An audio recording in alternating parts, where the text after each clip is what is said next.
Hello વિદ્યાર્થી મિત્રો, કેમ છો બધા? મારી આ યુટ્યુબ ચેનલમાં આપ સૌનું સ્વાગત છે. તો આજે આપણે જોઈશું 12th science chapter 7 alcohol, phenol અને ઇથર સંયોજનો. તો આજની આપણી બનાવટ છે ફિનોલ સંયોજનોની બનાવટ. તો ફિનોલ સંયોજનોની બનાવટના ચાર રીતના બની શકે. પહેલું છે ફિનોલ સંયોજનોની બનાવટમાં હેલોએરિન સંયોજનમાંથી ફિનોલ અથવા ક્લોરોબેન્ઝીનમાંથી ફિનોલ અથવા ડાઉ પદ્ધતિ. 3 છે અલગ અલગ નામ પ્રમાણે. તો દેખો, આ ક્લોરોબેન્ઝીન છે. ક્લોરોબેન્ઝીનની 623 કેલ્વિન તાપમાને 300 વાતાવરણ દબાણે NaOH સાથે પ્રક્રિયા કરતા સોડિયમ ફિનોક્સાઇડ મળે છે. સોડિયમ ફિનોક્સાઇડની HCl ઉદ્દીપકની હાજરીમાં પ્રક્રિયા કરતા ફિનોલ મળે છે. જો ફરી બોલો, ક્લોરોબેન્ઝીનની 623 કેલ્વિન તાપમાને 300 વાતાવરણ દબાણે સોડિયમ હાઇડ્રોક્સાઇડ સાથે પ્રક્રિયા કરતા સોડિયમ ફિનોક્સાઇડ મળે છે. સોડિયમ ફિનોક્સાઇડની હાઇડ્રોક્લોરિક એસિડ એટલે કે HCl ઉદ્દીપકની હાજરીમાં પ્રક્રિયા કરતા ફિનોલ મળે છે. તો આ રીતના બોલાય. બીજું છે એનું બેન્ઝીનમાંથી ફિનોલ અથવા બેન્ઝીન સલ્ફોનિક એસિડમાંથી ફિનોલ. હવે જો અહીં દેખો, બેન્ઝીનમાંથી ફિનોલ કરવાનું એટલે પહેલાં શું આવે? બેન્ઝીન દોરવાનું. હવે વચ્ચે જે આવતો હોય ઉદ્દીપક આવે એ બધું તમારે યાદ રાખવાનું. પછી છેલ્લા શું મળે? ફિનોલ. બેન્ઝીનમાંથી ફિનોલ છે એટલે છેલ્લું શું હશે? ફિનોલ.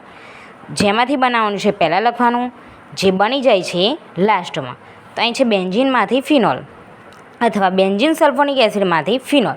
તો બેન્ઝીનની ઓલિયમ ઉદ્દીપકની હાજરીમાં પ્રક્રિયા કરતાં બેન્ઝીન સલ્ફોનિક એસિડ મળે છે અને બેન્ઝીન સલ્ફોનિક એસિડની સોડિયમ હાઇડ્રોક્સાઇડ એટલે કે NaOH અને H+ ઉદ્દીપકની હાજરીમાં પ્રક્રિયા કરતાં ફિનોલ મળે છે. ફરી, બેન્ઝીનની ઓલિયમ ઉદ્દીપકની હાજરીમાં પ્રક્રિયા કરતાં બેન્ઝીન સલ્ફોનિક એસિડ મળે છે.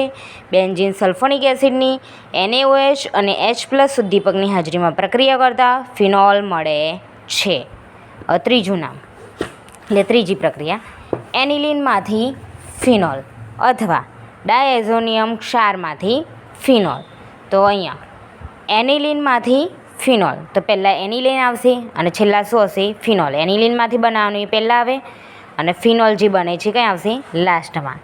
તો એનિલિનની Na2 એટલે કે સોડિયમ નાઇટ્રાઇટ અને HCl એટલે કે હાઇડ્રોક્લોરિક એસિડ, તો બંનેને ભેગા કરી NaNO2 વત્તા HCl, તો શું કહેવાય એને? Nitrous acid.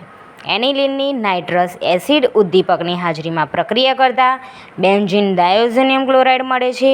Benzene diazonium ક્લોરાઇડની H2O પાણી સાથે ગરમ કરતાં ફિનોલ મળે છે. બરાબર. જો ફરી, અને આ બધા છૂટા પડે છે. N2 એટલે નાઇટ્રોજન, HCl એટલે હાઇડ્રોજન ક્લોરાઇડ. બરાબર, હાઇડ્રોજન ક્લોરાઇડ. N2 એટલે નાઇટ્રોજન.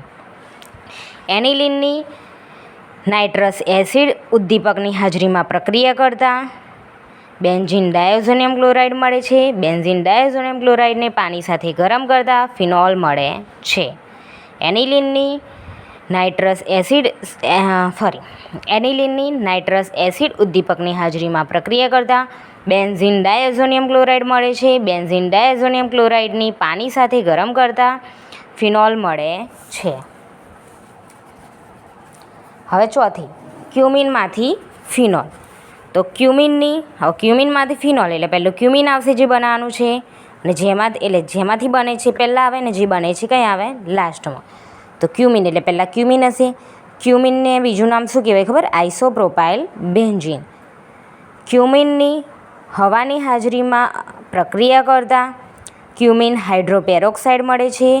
ક્યુમિન હાઇડ્રોપેરોક્સાઇડની H+ અને H2O ઉદ્દીપકની હાજરીમાં પ્રક્રિયા કરતાં ફિનોલ મળે છે અને એસિટોન છૂટો પડે છે. તો ક્યુમિનની હવાની હાજરીમાં પ્રક્રિયા કરતાં ક્યુમિન હાઇડ્રોપેરોક્સાઇડ મળે છે અને ક્યુમિન હાઇડ્રોપેરોક્સાઇડની H2O અને H+ ઉદ્દીપકની હાજરીમાં પ્રક્રિયા કરતાં ફિનોલ મળે છે.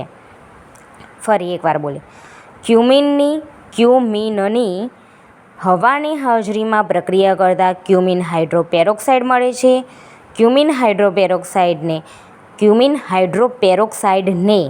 H2O અને H+ ઉદ્દીપકની હાજરીમાં પ્રક્રિયા કરતાં ફિનોલ મળે છે.